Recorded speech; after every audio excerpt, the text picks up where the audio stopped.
We're mixing graphite powder and soft pastels today, and I may have gone a little overboard with the tape mask and stamps, but trust me on this one, it's going to be really cool.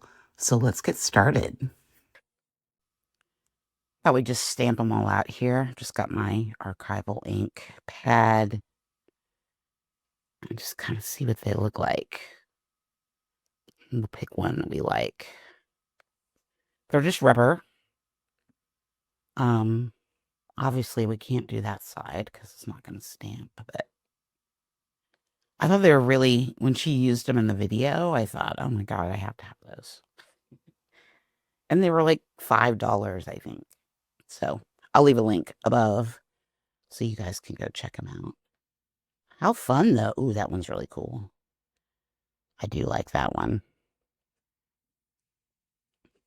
These straight line ones might be kind of fun. Ooh, that one's kind of interesting. This is the one I think Jackie used.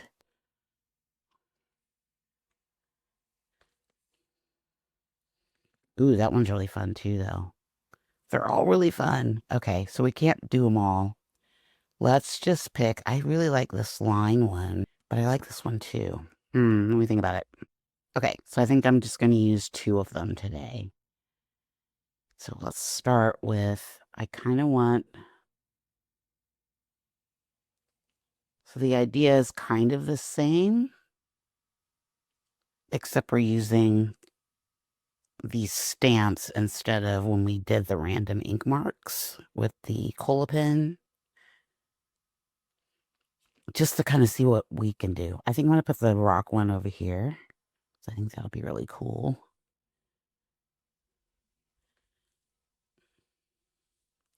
It could turn into a hot mess. But we're going to find out. How fun. I love new tools. Ooh, I like how it can kind of get a little ghosty there. You're going to want to make sure that you're using archival ink, or not archival ink, I'm sorry. Waterproof ink. We don't want to use our distressed oxides or anything like that because those are going to reactivate. So we want these to be, unless you want them to reactivate. Okay, maybe we have enough. Let's put, I think, just a few down here. I kind of like this. This is kind of fun. Somebody needs to stop me, though. We need, otherwise that's not going to really show up.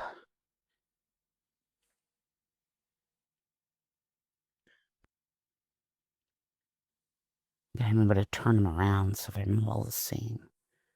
Okay. I'm going to let this dry and we'll see what we get. Okay, let's pull up this tape and see what we get.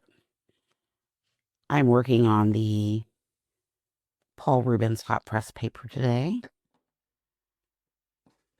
So, very smooth paper. You guys know I like my smooth paper. Ooh, those are fun. Okay. What a fun way to start. I love it. I guess we should have some watercolor. Okay, let's start off with a little bit of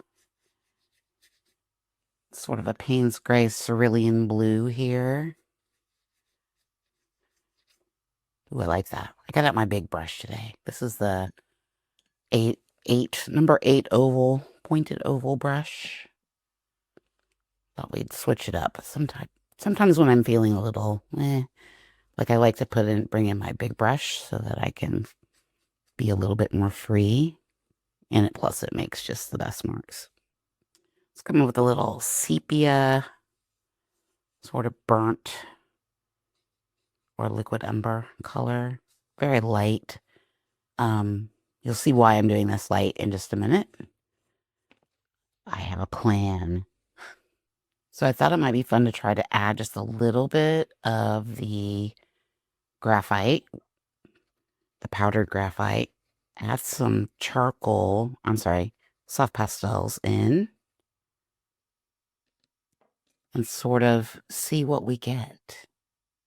Like just a little bit of water to begin with. I was just thinking that we haven't mixed these two materials together. Is it actually mixing? I can't tell. So this is just going to give us sort of a liquidy tinted graphite color. And that was that purpley color that I like. Let's see what this looks like before we put it down. Is it too dark? Oh, that's kind of interesting. It's kind of a neat color. Okay, so let's just do some marks through here. And then I think I just want to bring it down. Ooh, that's kind of fun. I don't hate that. You gotta be careful, though, not to get too much water in there. It's a really nice wash. What other colors could we make? So I'm thinking, what if we added just a little bit of this orange color to it? Ooh, that one's really soft.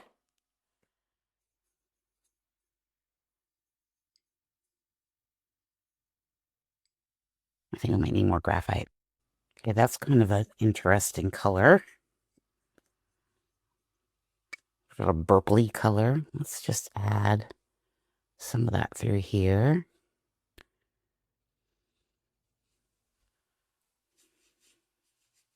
What do we think? I kind of like it. I don't think I'm going to use it too much of it, but I sort of really like it.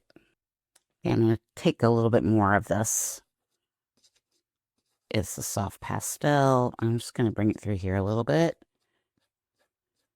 And smooth it out a little bit with our clear gesso.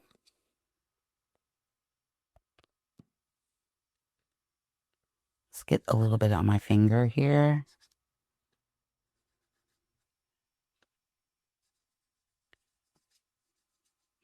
And I've just put this on a sheet of paper. I was putting it in my other bowls, but it's really hard to get out if it dries. Let's scrape back in through here. Ooh, those are fun marks. Love that. That's really cool. Okay, add a little bit more over here. I'm just gonna... I love smearing this with the clear gesso with soft pastels. I just think it's such a fun, unique way to add marks. I like that purple coming through there.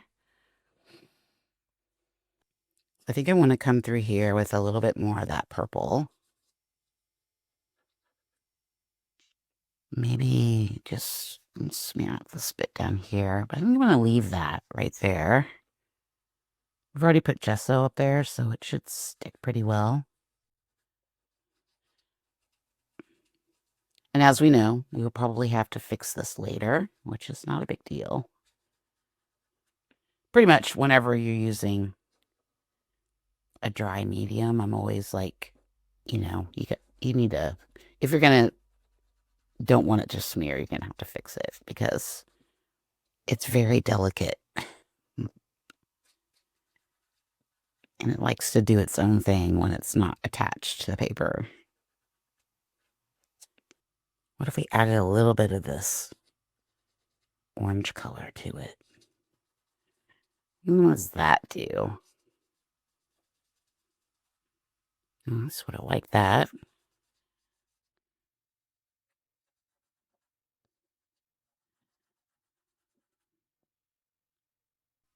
Okay, what happens if we just put a line coming down here?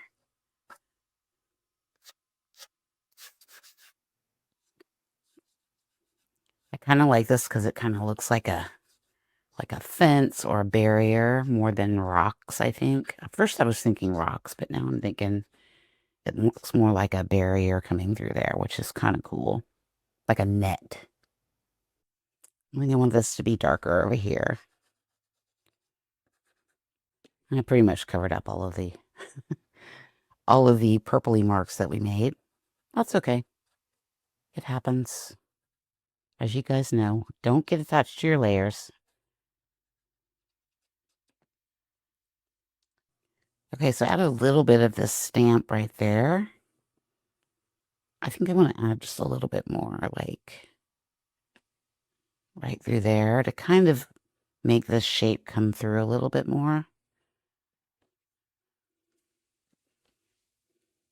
It felt very disjointed from the rest of the piece, but I think that kind of helped. And probably if we add a mark coming through here, I think that works. Let's be a bit more bold with it. I'm not going to add any gesso to this one because I think it's pretty good as it is. I'm going to add a little bit of this. This is almost like a purpley blue color.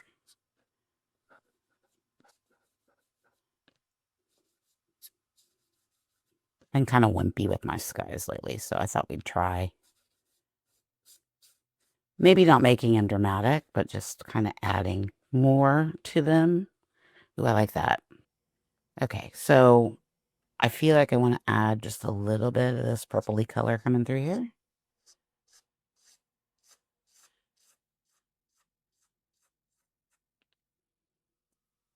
I don't think I'm going to blend it. I think I'm just going to leave it because I kind of felt like it was just separate. Okay, so I'm going to come in with this is my Jumbo Jet Black. I'm just going to add a pretty bold mark through here. I just feel like it's very all one level. There's not a lot of contrast going through here. So we're gonna amp it up a little bit. You guys know how I love a black mark. I don't even think it needs to be like I like that. That really made a difference, at least to my eye. Just gonna add some like feathery marks through here. Okay, that looks better to me. That feels more finished. Okay, here it is with the mat. I really like it. I like the stone stamps, the sensory stone stamps. I think this one, these lines are really cool. I think it added something really fun and almost whimsical to the mark making. I think it's really good. I liked mixing the pastel with the graphite to get some unusual colors, which we covered up. But it was kind of cool. So I think I'm going to think about that. I mean, I guess we have some through here. I like what I did with the sky. A little bit more depth to it than normal. I like the overlap of these stamps. I wish I would have made it a little less through here. Like, I really wish that would be straight, like right through there. But I like these marks. I like these sort of crisscrossy marks we made. I think it gives a lot of energy to the piece. I like the black charcoal coming through there. Overall, pretty happy with it. A little simple, but not crazy out of our comfort zone. We're going to add a little bit more of a mark here that I covered up. There, that looks better. Sorry, that was bugging me. But I think it looks kind of cool. Like, I like it. Let me know your thoughts in the comments. Would you try the stamps? Would you try masking and stamping through it? You don't have to use the stamps that I use. You could use any stamps that you have. Just a fun way to add some variety of marks and some sort of randomness to help you start composition without being overwhelming. Let me know your thoughts in the comments. Don't forget to like and subscribe. Thanks so much. See you next time. Bye.